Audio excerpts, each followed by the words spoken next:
Welcome to Work Life by Design. I'm your host, Mel Marsden. If the last few years have taught us anything, it's that change is inevitable and we no longer need to go to work to work.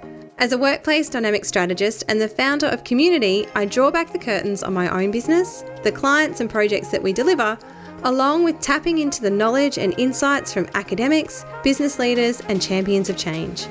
I believe that our environments have the power to positively influence our behaviour and performance, inspiring our human potential.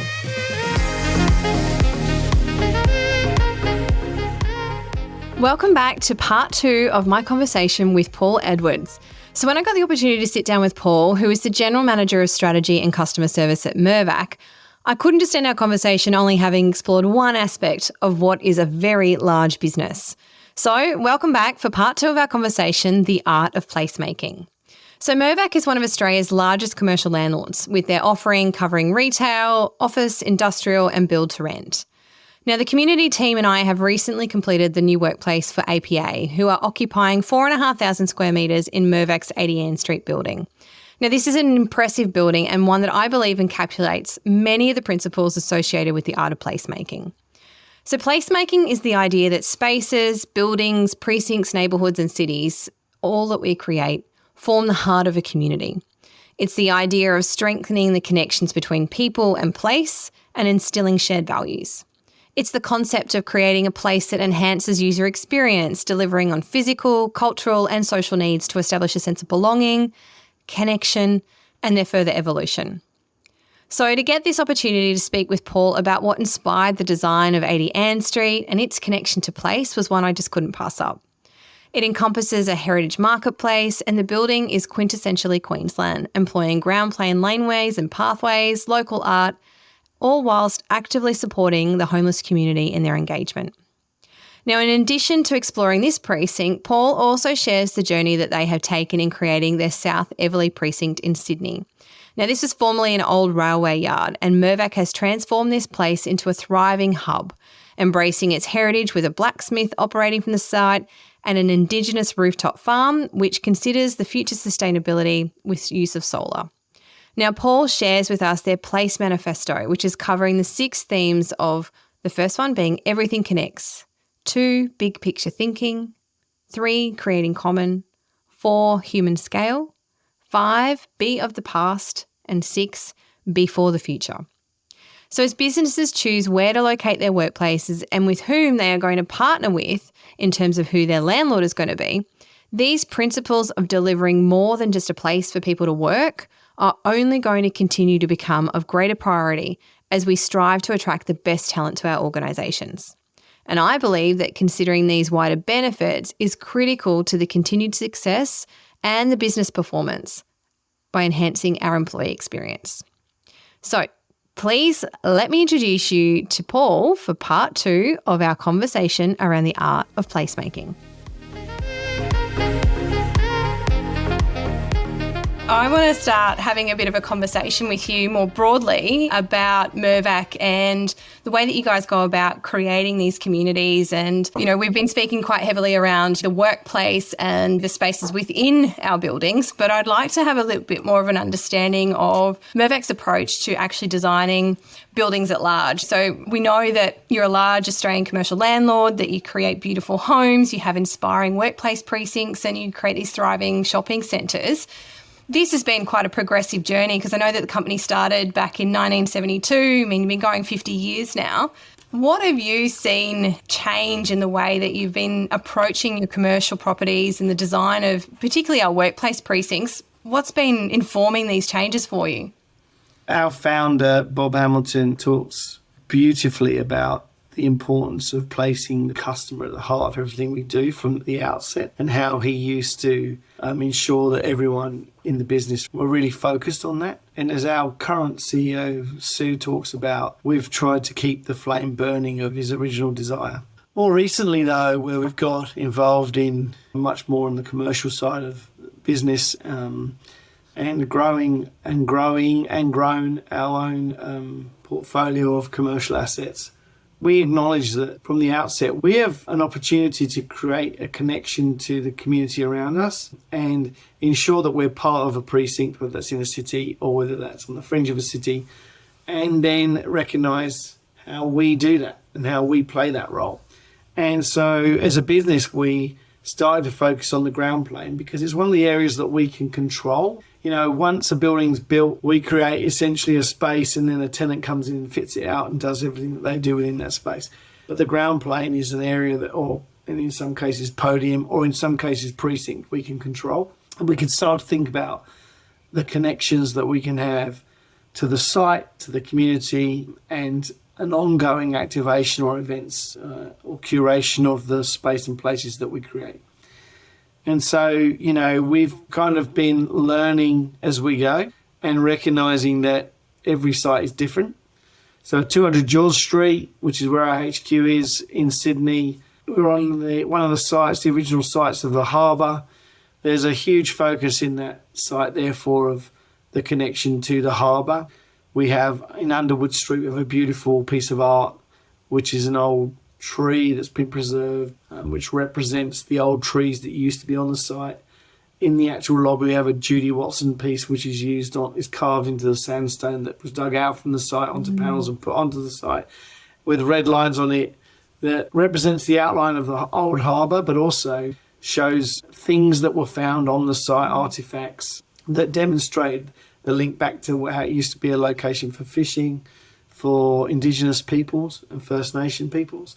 And then we've located heritage artefacts that we found from the site in the stairwell with a QR code so people can actually acknowledge the site. Why is all that important? Well, it brings that sense of connection, a sense of belonging. People actually understand more about the heritage of the site. It's not just an office building plonked in the city in a random location, and we're trying to bring that to life for people. I think that's a really beautiful way of bringing that connection back to place because, you know, I think historically our buildings were just kind of, you know, we dug a big hole, we put in a basement for a couple of cars and then we went up, and there was no consideration of what was there before. And I think that's a lovely way for you guys to tell a story and to bring that history to life in a space that is new and reflective of what our modern society needs, but still considerate of what was there previously. And I want to talk a little bit about 80 Ann Street, which is here in Brisbane. We've recently just completed 2 floors of a workplace fit out for APA who've gone in there. And as someone coming into that building as a designer, as a workplace strategist, coming in and supporting our client to create this space in there, it was such a beautiful building to be working in because it has such a lovely approach. You've got as you said, the ground floor plane. You've then got the podium level. There's so many elements of that. And I'd love you to talk us through that and explain how you got to it, because I know that you were responsible for developing the vision for that whole project. And I'd love to know more about what inspired it, because it is a gorgeous building.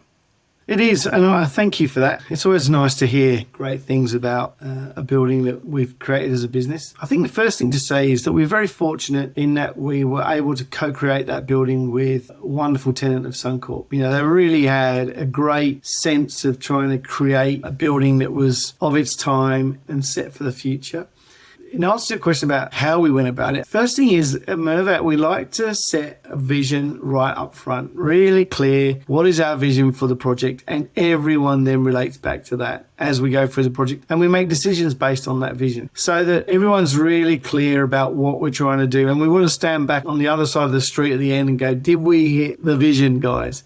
I haven't got it directly in front of me, but I can tell you this, it was all about being quintessentially Queensland. And with that, access to nature, fresh air, really recognising the attributes that you can create in Queensland, or that Queenslander feel to it. And I think we've achieved that. The materiality that we've used, the way the ground plane connects back to nature. Through the building, we've got elements of natural ventilation and fresh air, and then that lobby is able to be opened up with ceiling fans, and it's got that lobby feel of a beautiful kind of resort, and casual and yet connected, and instead of being a very corporate type of environment. The way the furniture's created is it creates these elements or spaces that you can go into and you can feel that you're talking to someone and you're not in a massive space, which it actually is. And so we've created these little environments, these little nooks where people can go. Also with the ceiling there and also at the top of the building, we've been able to bring in Indigenous artwork, which we can then change. So it's always creating a change in the environment. And again, we set out quite strict criteria about what we want that artwork to represent. And then coming back to this point around connection, it's called Heritage Lanes. If you look at the back of the building, there's an old marketplace. The history of the site was being an old marketplace. We knew that there was going to be an important connection into the future through to Brisbane Live, which will of course be the temporary, I believe, swimming arena during the Olympics. And so how do we create a connection from what has been the centre of the CBD through to a key transport hub, but also a future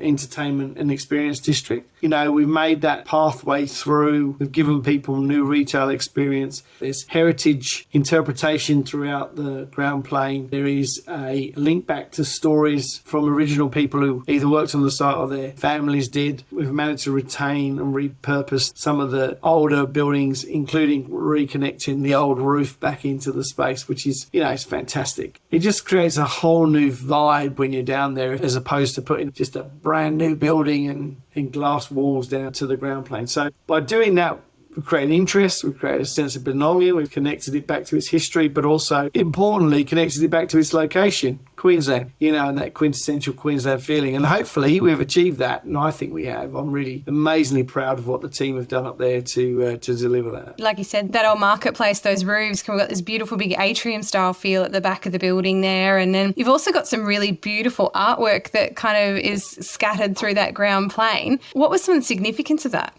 One of the pieces I love is the piece that runs connecting the two pathways through the site. You know, it's an Indigenous piece of art from a local Indigenous artist. That to us was what was important. Telling the stories aligned back to the location of the site. And so we very much focused on bringing those to life, really through our art program, enabling artists to bring those connections. In an ideal world, bringing emerging artists to the fore as well is always important for us. I think the other thing to say is that the art itself, it just creates a whole different context to that site. As you said, I'm really pleased you like it. I think it's great. And we've got not only the fixed art, but there's also an agreement with the Brisbane City Council about bringing art that is constantly changing into the light walls within the core. With the digital boards, with that, plus the fixed art, we've got this amazing different types of environment that are going to continuously change and evolve over time. I just think that's so important. When I walked around the corner and saw that piece of art, it was like a moment that mattered to me. I actually remember it because it was like, wow, it's just stunning. Because you come around the corner and you are greeted with this beautiful blue that's just kind of suspended, connecting these two laneways through it. You don't expect, because it is tucked away. It's almost like that doesn't seem like somewhere that you would typically put art because you don't see it. It's not on display immediately, but then you kind of have this little experience as you traverse through that space. There's still work being done in the back of the site where you transition under the underpass. We're still working on that with the council to see what type of art, or even how we can adapt that space so we create a place of safety for our customers, but also a place of safety for the local community. And homelessness is definitely an important part of that. It's used by soup kitchens when the weather is inclement, so we want to ensure we retain that. But that's outside of our boundary, and this is where I think Mirvac really different, in that we think about how, and I said it earlier, we connect into the community in the precinct. It's not just inside our boundary. I am interrupting this episode with a very special announcement. I am so excited to tell you that my book, The Next Workplace, Designing Dynamic Environments That Inspire Human Potential, will be released early next year. This book has been in the making for a few years now and brings together all my knowledge, research and insights on what it takes to design a dynamic workplace. A workplace that is agile, adaptable and responsive to its users. A place that comes alive and has a gravitational pull that just draws people in. This book connects the concepts of modern day management theory to the structural design of our physical workplace environments, aligning, enabling and inspiring the human potential of every organisation. To check it out and grab your copy, just head over to my website, melissamarsden.com.au/book.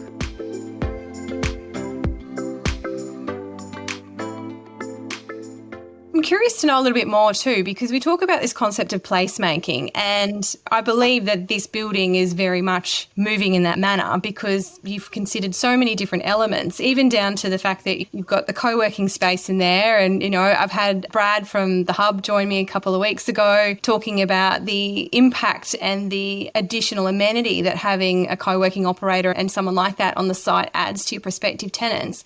What is the role that placemaking has taken for Mirvac in terms of how you guys go about developing your precincts?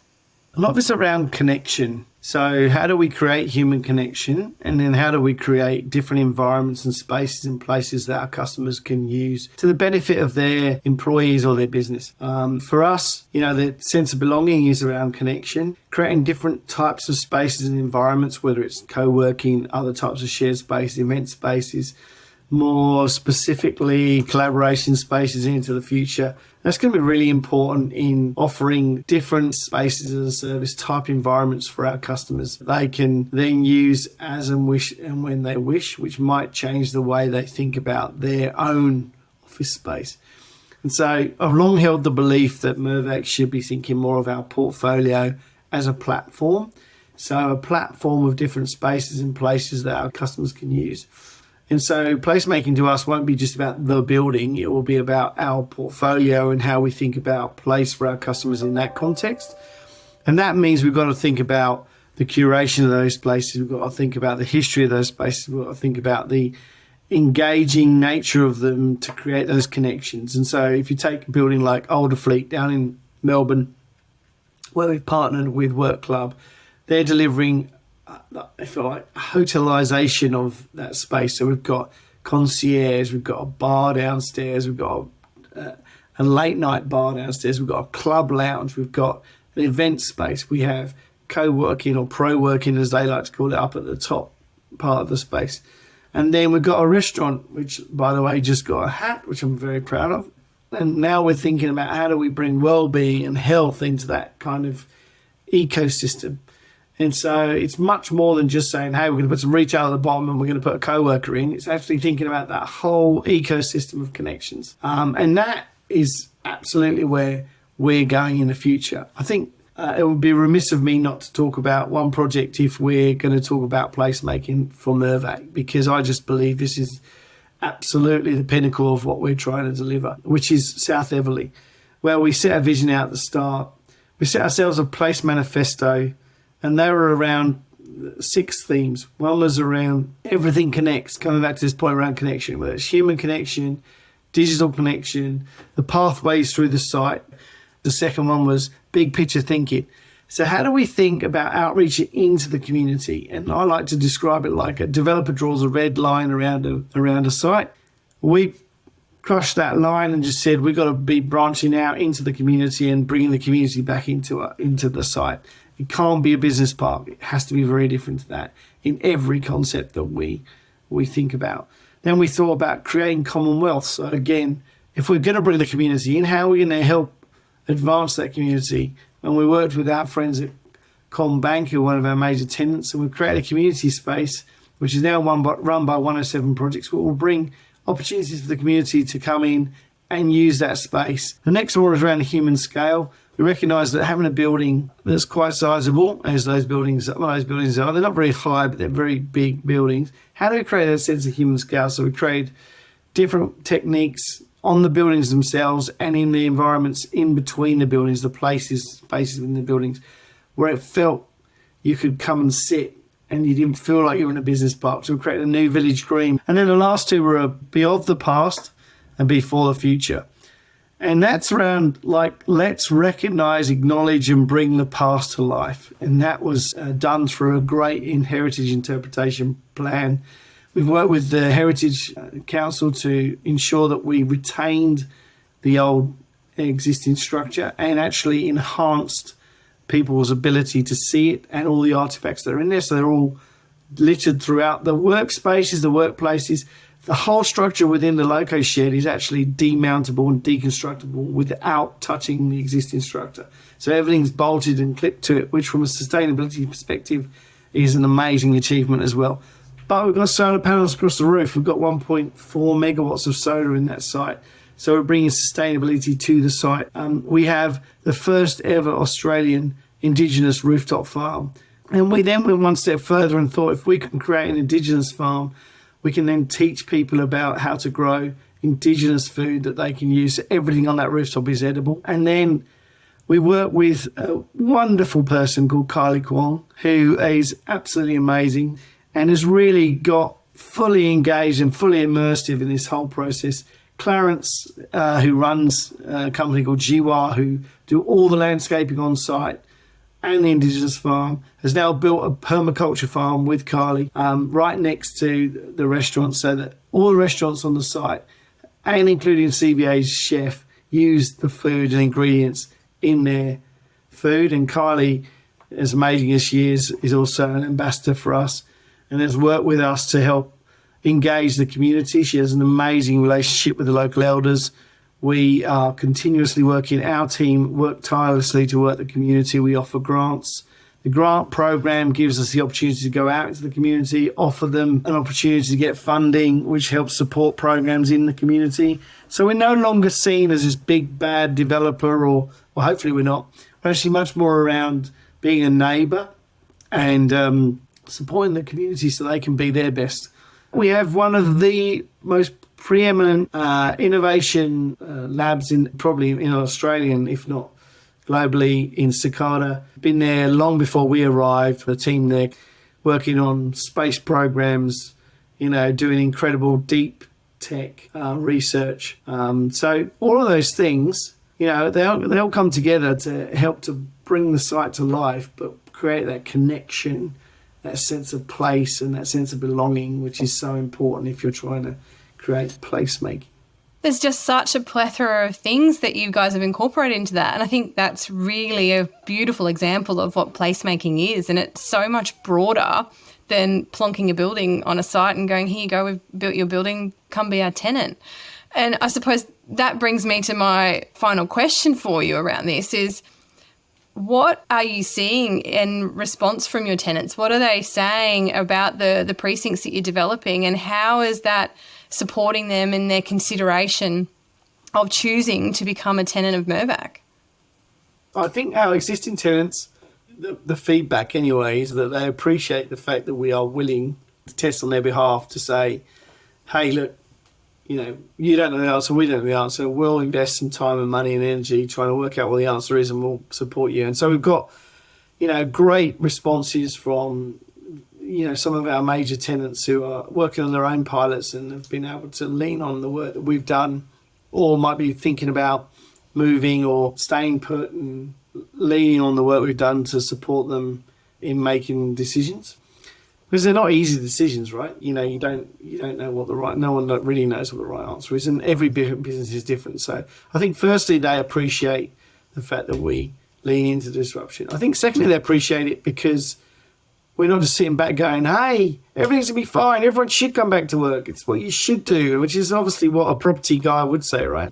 So I think, that sets us apart, and our customers really appreciate that. And then I think, thirdly, the whole concept of thinking about place and where we belong and where a site belongs is fundamental to the success of a project. And so we believe that our customers appreciate that. They appreciate the ability to co-create with us.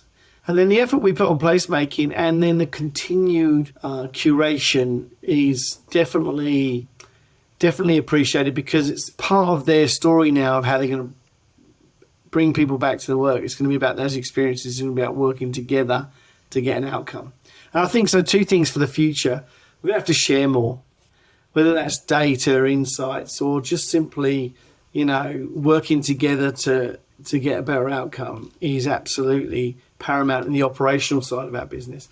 And I think then the other piece is, how can we adapt our model to offer more services to our customers? So how are we thinking about curating their lifestyle? And remember, when we look after build to rent, we've got retail, we've got office, we've got industrial, we have residential. So as a business, we can touch all parts of people's lives if in some way. They could shop at our place, they could live at one of our spaces, they could work in one of our offices.